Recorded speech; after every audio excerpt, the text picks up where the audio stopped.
오늘은 24년 1월 11일 목요일입니다. 매일 성경 묵상 나눔. 오늘은 신명기 4장 44절에서 5장 10절을 묵상합니다. 본문을 읽습니다. 모세가 이스라엘 자손에게 선포한 율법은 이러하니라.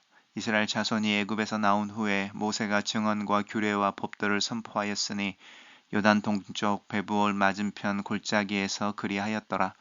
이 땅은 헤스본에 사는 아모리 족속 왕 시온에게 속하였더니 모세와 이스라엘 자손이 애굽에서 나온 후에 그를 쳐서 멸하고 그 땅을 기업으로 얻었고 또 바산 왕 옥의 땅을 얻었으니 그 두 사람은 아모리 족속의 왕으로서 요단 이쪽 해 돋는 쪽에 살았으며 그 얻은 땅은 아르논 골짜기 가장자리에 아로엘로부터 시온산 곧 헤르몬 산까지요 요단 이쪽 곧 그 동쪽 온 아라바니 비스가 기슭 아래 아라바의 바다까지니라. 모세가 온 이스라엘을 불러 그들에게 이르되 이스라엘아 오늘 내가 너희 귀에 말하는 규례와 법도를 듣고 그것을 배우며 지켜 행하라. 우리 하나님 여호와께서 호렙산에서 우리와 언약을 세우셨나니 이 언약은 여호와께서 우리 조상들과 세우신 것이 아니요 오늘 여기 살아있는 우리 곧 우리와 세우신 것이라. 여호와께서 산 위 불 가운데에서 너희와 대면하여 말씀하심에 그때에 너희가 불을 두려워하여 산에 오르지 못하므로 내가 여호와와 너희 중간에 서서 여호와의 말씀을 너희에게 전하였노라. 여호와께서 이르시되 나는 너를 애굽 땅 종 되었던 집에서 인도하여 낸 내 하나님 여호와라. 나 외에 다른 신들을 내게 두지 말지니라.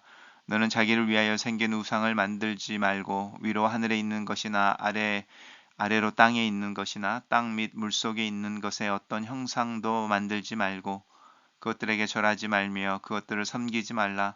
나 내 하나님 여호와는 질투하는 하나님인즉 나를 미워하는 자의 죄를 갚되 아버지로부터 아들에게로 3대까지 이르게 하거니와 나를 사랑하고 내 계명을 지키는 자에게는 1000대까지 은혜를 베푸느니라. 오늘은 모세가 이스라엘 출애굽 2세대에게 십계명에 대해서 이야기를 하고 있습니다. 오늘 본문은 모세가 이스라엘 자손에게 선포한 율법이 이러하다라고 이제 신명기가 모세의 설교인 것을 분명히 이야기하고 있습니다.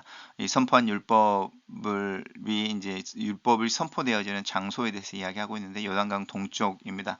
요단 이쪽 해돋는 쪽이라고 하는 부분이고 그 땅은 원래 아모리 족속 왕 시혼, 바산 왕 옥의 땅이었는데 이 둘 다 아모리 족속의 왕이었지만 거기 이제 하나님의 은혜 가운데서 그 땅을 쟁취하게 된 거죠. 그러니까 이미 요단강을 건너가지 않았지만 하나님의 약속의 땅에 들어와 있다라고 하는 부분 한번 생각해 보시면 좋겠습니다. 하나님 우리에게 출애굽이 끝난 다음에 나는 너희를 애굽에서 불러낸 여호와 하나님이니라고 이야기하면서 이제 십계명이 이스라엘에게 주어지는데 오늘 본문 속에서도 동일하게 약속의 땅에 이미 들어가 있는 자들에게 이야기를 하고 있다라고 할 수 있습니다.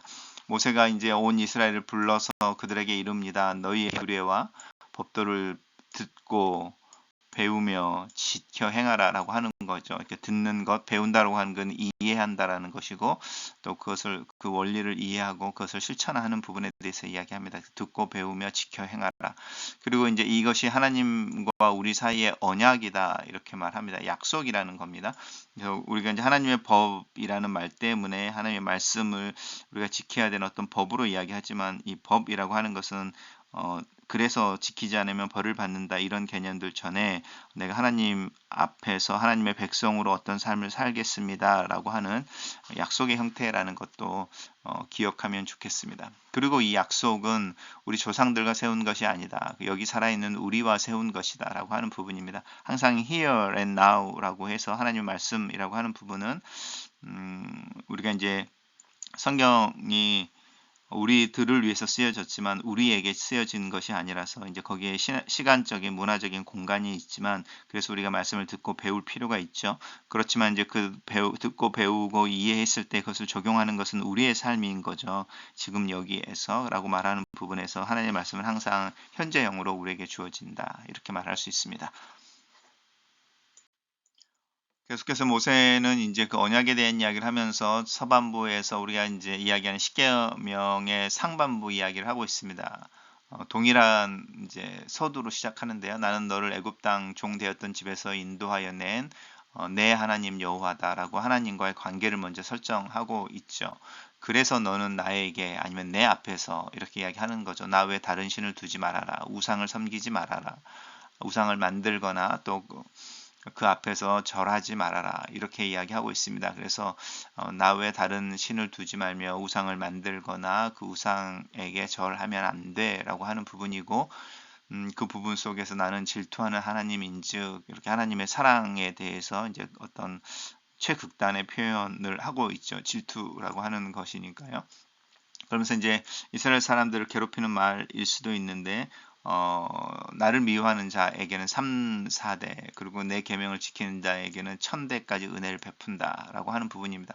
1000대와 3, 4대라고 하는 건 구별할 수 없죠. 그래서 하나님이 만약에 질투하신다, 심판하신다라는 것과 복을 주신다, 은혜를 주신다라고 하는 것 사이에는 사실은 비교할 수 없는 차이가 있죠. 시간상에서부터. 근데 이제 우리의 관점은 그래서 우리가 하나님 앞에 하나님을 사랑하고 계명을 지키는 자로 살아가느냐 아니냐의 문제인 거죠. 근데 이제 이스라엘 백성들은 역사가 흐르면서 하나님으로부터 벌을 받는다. 3대, 4대까지라고 하는 부분에 훨씬 더 초점을 맞추면서 이제 하나님에 대한 왜곡이 일어나게 됩니다. 단락을 요약해 보겠습니다. 모세는 요단 동편에서 증언과 규례와 법도를 선포하는데 이 땅은 아모리 족속에게서 빼앗은 것이다. 거기서 하나님은 모세를 통해 하나님 여호와 외에 다른 신을 두지 말며 우상을 만들거나 우상 숭배를 하지 말라고 명령하신다. 이렇게 정리해 봤습니다. 매일 성경 묵상 나눔입니다. 하나님은 구원하신 백성에게 율법을 주십니다. 살리신 백성에게 살아갈 방법을 알려주신 것입니다. 하나님이 주신 율법은 구원의 조건이 아니라 구원의 결과입니다. 율법은 하나님의 백성이 된 사람에게 합당한 삶의 태도를 가르쳐 주는 또 하나의 은혜라고 할 수 있습니다. 이것을 알면 말씀에 기록된 명령을 짐스럽게 또 무겁게 여기지 않고 감격과 감사로 따를 수밖에 없습니다. 하나님은 우리의 사랑과 경배를 받기에 유일하신 분이자 어떤 형상으로도 표현할 수 없는 무한하신 분입니다. 그러니 다른 신을 겸하여 섬기거나 하나님을 어떤 형상으로 취한할 수 없습니다. 특히 말씀하시는 하나님을 목소리 없는 형상으로 바꾸려는 시도는 하나님에게 재갈을 물리고 하나님의 살아있는 목소리를 피해 달아나는 짓입니다. 우리는 오직 말씀하시는 하나님만을 우리의 주님이자 왕으로 인정하고 따라가야 합니다.